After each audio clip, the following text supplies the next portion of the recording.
Welcome to Unlocking High Performance, a podcast for leaders who believe growth should never come at the expense of their people. I'm Jason Lauritsen, an advisor to CEOs and leadership teams who want to accelerate performance without burning their people out. Today, I'm joined by Melissa Moore. Melissa is a people and culture leader who partners with founders and executive teams to build strong, high-performing cultures in growing technology companies. She has led people functions through rapid growth, international expansion, and major business milestones, helping organizations scale without losing what makes them special. Melissa, welcome. Thanks for joining me. Thank you for having me. It's a privilege to be here. I am really excited for this conversation because, as you know, we're going to dive into a topic that's near and dear to my heart. And I think it sounds like you did some really exceptional work. So I'm excited to learn about it and learn from your work. But before we dig in, let's set a little bit of context. So the story that we're going to talk about today, or the work, is from when you were with a company called Ampere. And so can you tell us a little bit about what you were doing, your role, tell us about the company, and then we'll kind of dive in from there. Yeah, sounds good. So I had the privilege of being the first people and culture executive for Ampere Computing. It is a semiconductor startup and was founded by Renee James, as well as some other former Intel leaders. And joining early on gave me the opportunity to really dig into how to set the stage, the vision, mission, purpose for a people organization.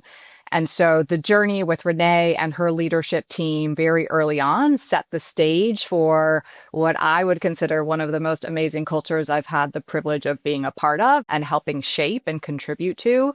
And so we're very intentional early on through Renee's leadership about how to establish the culture and the right operating model and rhythm for how the business ran. So we'd love to dig into a little bit more about what I think worked and my learnings, and now what I think is true for organizations, not just my experience at Ampere, but prior organizations as well, that really help set the foundation for people to do their best work.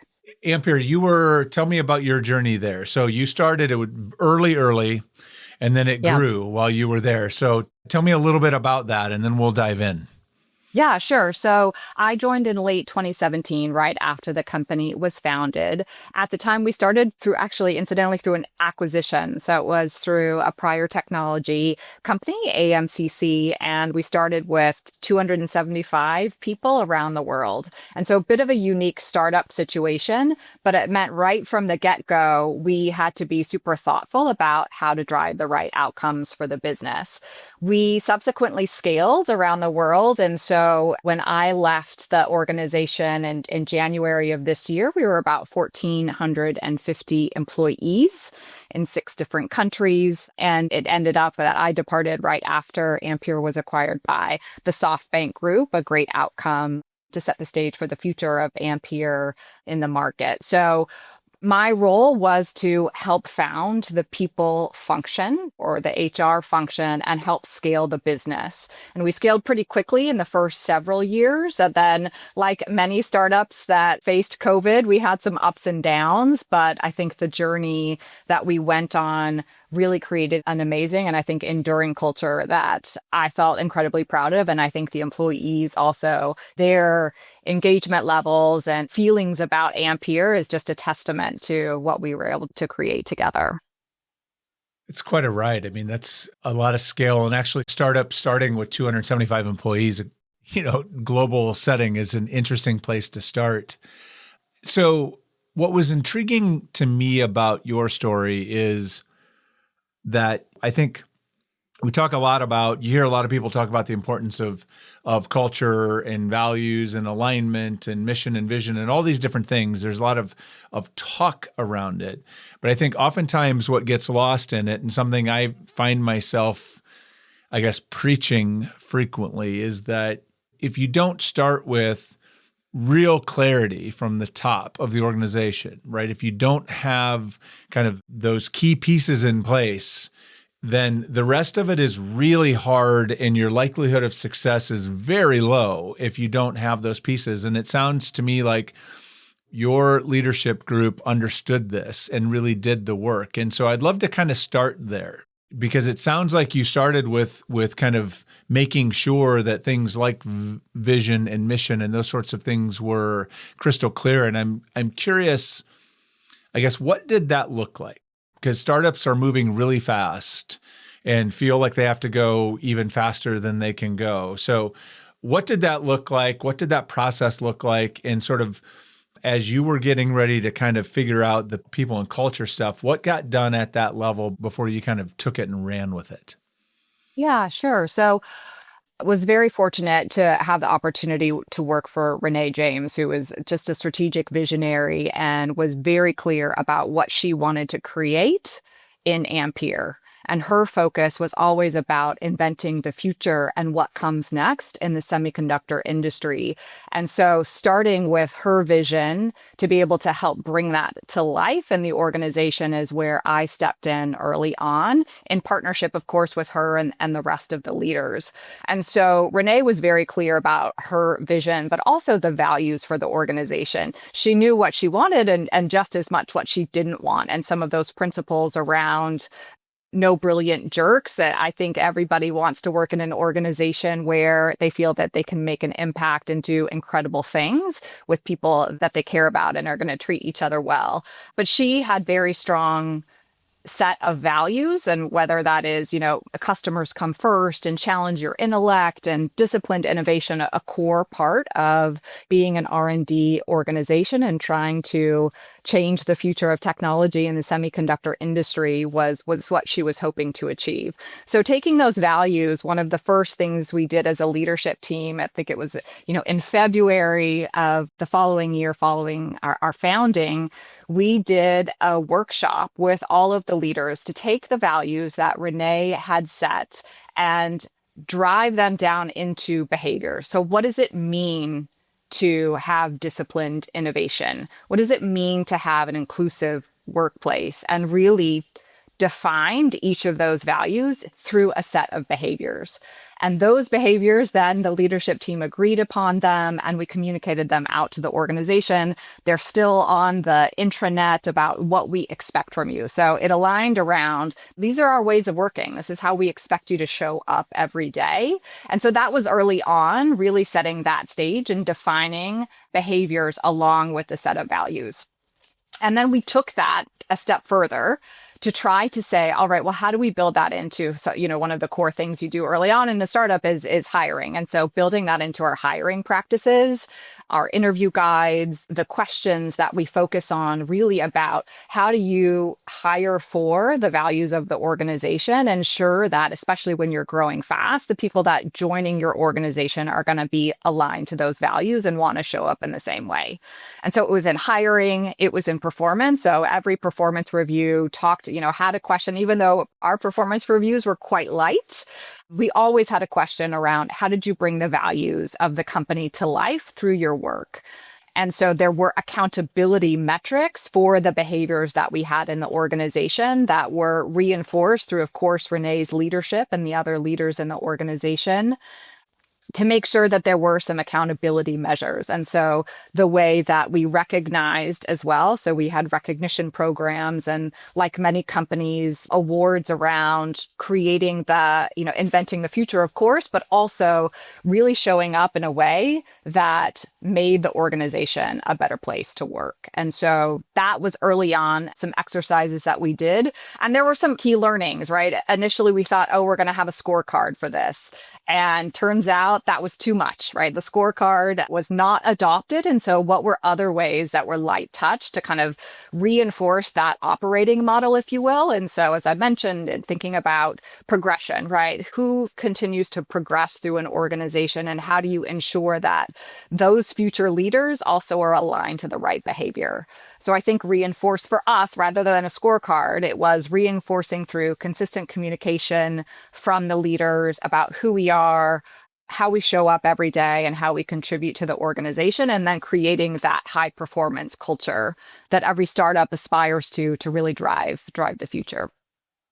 How did you do, or what did you put in place to ensure that the behaviors that you were asking for were sort of being consistently demonstrated, role modeled at the top level at sort of senior level of leadership? Because my experience is that leaders love this exercise. That oftentimes it's like they like going through it and mapping out the behaviors, but there's some kind of a weird disconnect often when they're in the room. They're always thinking about the behavior of all of their people or the people that are out there, and they tend not to sort of think about it in an internalized way. Not always. Some leaders do, but a lot of times they miss. They're like, oh no, this is actually what we are supposed to be holding ourselves to account for as well. So how did you approach that to make sure that your leadership team wasn't just sort of talking the talk, but they were walking the walk of these behaviors and values every day? So I think, early on in terms of the other founders of the company, so our CTO, Atik, and other engineering leader, Rohit, I mean, they were committed to these behaviors in terms of how they also led their organizations. And so the engineering organization was roughly 85% of the company, certainly in those early stages. And so their commitment to building an organization that they were proud of and hiring to that, I think, was one of the keys to success. And this was Renee's initial leadership team, bringing these two very experienced leaders from her prior world at Intel and ensuring that as a core group, as we continue to add to that leadership team, those people who were being promoted into leadership roles also were aligned to that. And so kind of our progression and promotion criteria, but also performance criteria around how you're going to behave and show up every day. And of course, it wasn't perfect, right? There's fits and starts along the way and things that worked and didn't work. But I think the commitment to the organization and the values of the organization there was alignment within the leadership team and seeing that vision and what the team could achieve together through that commitment to the values. So maybe it's a bit of making sure that you have the right leaders around you that are aligned. And there were, of course, leaders that left the business from those early days, particularly in startups, when you hit kind of different inflection points in size. Some people decide to opt out, like, hey, I really wanted a smaller company. And so like every organization, there was a bit of that. And my prior startups as well, similar kind of inflection points where somebody decided this is no longer for me. It didn't look quite like I thought it was going to be at the start of the business. And then it's just ensuring that you continually communicate about who we are, why do we do the things that we do at different points. And so that could be quarterly business reviews or update meetings, employee engagement surveys to check, like, are we actually on track or what are we hearing from our employees? And then course correcting if things don't go right. Well, and it's interesting that you bring that up, the point about the leaders kind of self-selecting out, because I have found that to be true. Employees too, when you are really clear on what it means, like what the values mean, how we behave, and we're going to be held account to this. If you are not a fit, it gets really uncomfortable, right? It becomes really clear that like, this is not for me. And then I can make a choice to go someplace else. That clarity and consistency and accountability really does help kind of preserve the integrity of the culture, preserve the integrity of those values, and people will kind of opt in and opt out because they can feel it. Yeah. And I think we were clear, particularly from a hiring perspective. And so recruitment, what are the type of people that are going to be successful in our organization? And I think if you looked at the rest of the industry, we were hiring from very large companies and coming into a startup environment. So very, very different organization, right? Much less bureaucracy, a lot more ambiguity about, you have to get comfortable as you scale that not everything is going to be defined. And so there was a lot of process that had to be created. And so those people who can thrive in a little less structure, right, are going to be successful in startups. And so keeping that in mind was also part of our hiring practices, that we want people who are willing to do things differently, to challenge the kind of status quo for like, okay, well, you were in a large organization. Now you're maybe a tenth of the size, right, compared to some of these competitors. And so having that different mindset and people who were hungry for doing things differently was one of the key aspects of how we hired. So that we knew also all the time you're investing that these, the folks that join us are going to want to stay and be committed to the organization. When we were pre-gaming, if you will, for this conversation, one of the things you talked about is that this wasn't just about, and this I was intrigued by, that this wasn't just about sort of pulling the vision, mission, values into kind of the people practices, but you also took it and operationalized it in lots of different places. You mentioned R&D or how development worked. And so I'm curious, can you share an example of kind of what that looked like in actual practice, sort of from the process of how do you step into that? And then what does it actually look like when it happens? Sure. So I think the key things that I think about in terms of the R&D organization were the development methodology that they implemented was a specific behavioral set of like, how do you show up every day and create something different and new that is going to beat the market? So very experienced leadership team that then put in a specific R&D approach to help guide the organization. And some of those things were, an annual roadmap. So if we have to hit an annual roadmap, then what do we need to do to get there? And having a specific engineering cadence that allowed them to achieve those goals. So certainly a very clear roadmap was a part of that.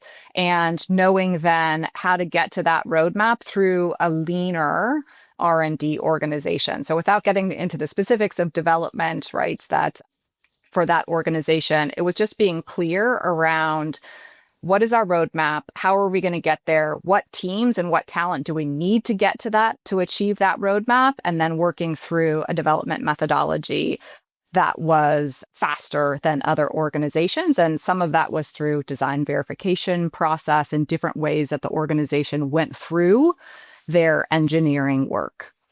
Help me in terms of, at least as I understood that, like this kind of ladders up or connects to the broader vision and mission. Like that's kind of how it was born. So can you help me connect the alignment? How did that alignment look in terms of just organizationally, how someone understood it? Sure. So I think that the clarity from the top around this is the market, this is our roadmap, this is how we're going to meet the market on an annual cadence. And part of a startup is being, you can get faster to market. You're a leaner team. How do you do things differently that is going to help you within relative to your competition? And so there were, of course, monthly engineering meetings that early on then set the stage for how you're going to achieve a particular roadmap. But Renee, very clear on, okay, well, what are the differentiators for us as a company? We also got very specific about we're going to do this one thing very well, right? So being clear about the product roadmap and the focus on cloud and data centers, kind of low power, high performance focus to make sure that there was clear focus on that goal. And trying to like crystallize it, thinking back to some of those quarterly employee update meetings where we talked about the roadmap, we reported those out, and employees got to see very quickly like how they were achieving their engineering milestones and putting performance metrics around that. You use the word clear a lot, which obviously really important, clarity important as a foundation. I'm curious kind of what you've learned, because I know you've done this multiple times, what you've taken away from your experiences when you think about building culture, scaling culture, or sort of really creating a culture that powers the business related to clarity. What are the kind of key things that you've learned that you would, if you stepped into or when you step into your next role, that will guide kind of how you approach the work? Sure. So a couple things come to mind. It's not just clarity and alignment. Of course, that's important, but I think building a culture where people feel connected and that they matter to the organization is ultimately a key to success in my mind. So clarity, alignment, having a process that continues to reinforce the behaviors that you expect in an organization so that it's super clear for me to know what my expectations are, what my goals are as an individual, how they connect to the overall business so that I can see then the impact that I'm making. And so creating connection through, some people might use the term belonging. I read this book recently called Mattering, and it really helped just kind of crystallized to me for that, like that larger meta idea about not just do I belong to an organization, but do I feel like I'm valued and that I'm making an impact. And I think for the people practices that I care deeply about, trying to create a place where create the conditions, if you will, for people to do the best work, I think all of that has to align. So it's clarity of purpose, your vision, your mission, your values, all of that stuff that startups build early on. But then also, how do you create the connection for employees to that vision and mission and purpose? And part of that is through making them feel like and creating a true sense of like, I am valued by this organization. I can see how my work contributes to the organization, and therefore I feel a sense of importance, right? That, I would be missed if I wasn't there. And so it takes that idea of belonging a step further. So you can belong to an organization, but still not feel valued by them. And so for me, that was the magic at Ampere and the magic at a prior company called Outware, where you're really trying to create that connection to what we're doing as a team. And then I'm doing this with other people who are just as committed as I am to that vision and mission. Well, I love that you tied those together, because I think that's another thing that gets missed is that to feel connected, you have to be able to connect to something. And if you don't have clarity around those things, if you don't have clarity about who you are or where you are going or what really matters here, what we're trying to accomplish, the less clear that is, the harder it is to connect to it, right? Uncertainty is very, very difficult to connect to. So those things seem to be very intertwined. And I think it's really powerful that you've created that and called that out, because I think that's a great lesson for organizations where there's, I think, a lot of talk about helping employees feel more connected, but they're not seeing the importance of that work that you're talking about. To make sure, if you're not clear about those things, you need to get really clear so people can connect to it with intention. It's hard to know that your work matters if you don't know what matters in the organization. Yeah, exactly right. And I think that Renee and the other leaders of the organization consistently, every time we met as a company together, was her sharing how important the team was and the great work that they were doing. And so there was always that through line of our people are what make Ampere and this organization incredible. It's because of you that we're able to achieve what we have achieved. And how do you carry that forward for the people that we're bringing into the organization so they feel that same sense of purpose and commitment? One of the things that I loved about the company and Renee's vision was that it was a learning organization. And so making sure that people felt that they could learn and grow, I think also was very sticky. Everybody wants to join an organization where they can see themselves progressing and making an impact. And that was the other thing that I think really came through, is that not just do we want you to learn and grow, but we care about you when you do that. And so that was another thing that you would hear people say, that people care about me and what I do, and they're here to help me. So very much trying to make sure that the people around you were going to be successful. Well, Melissa, it's a really powerful work. It's always fun to hear about how, kind of when you can architect something from and talk to somebody who's kind of helped architect something from the beginning and really unpack and understand what went into that. It's a really powerful story, and it sounds like it yielded some pretty incredible results. And so I really appreciate you being willing to spend some time sharing it with us. And I am really excited to follow whatever you decide to do next. Thank you so much. What a pleasure to be able to talk about this great work. Yeah. Thank you for sharing. We can all benefit and learn from it so much. I wish you the best of luck. Thank you. And thank you for listening. I hope you can use something from this conversation to help both your people and your organization to thrive. I'll see you next time.